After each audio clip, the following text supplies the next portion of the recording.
I will be discussing the history of New South Wales national parks and the biodiversity values of these parks relative to the rest of the state and compare the first national park with a modern park.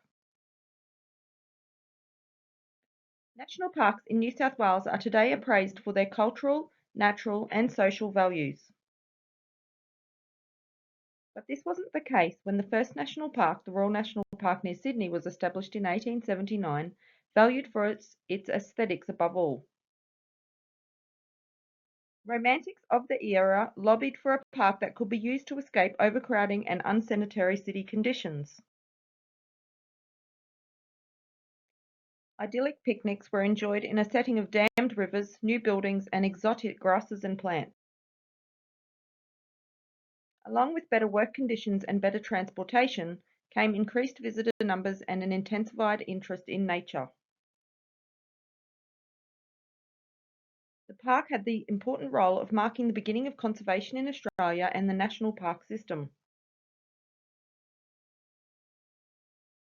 Within 37 years, national parks had been established in each of the country's states.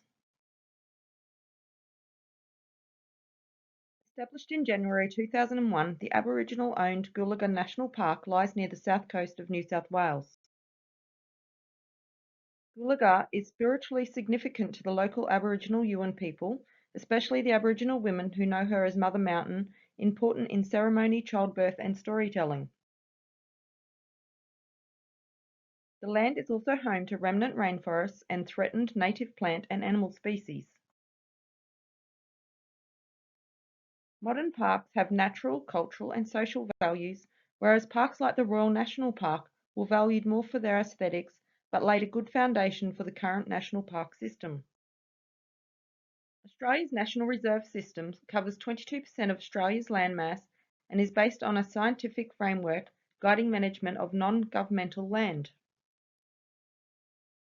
The New South Wales Biodiversity Conservation Trust is responsible for managing 2,383 private land agreements and canvassing for new conservation opportunities.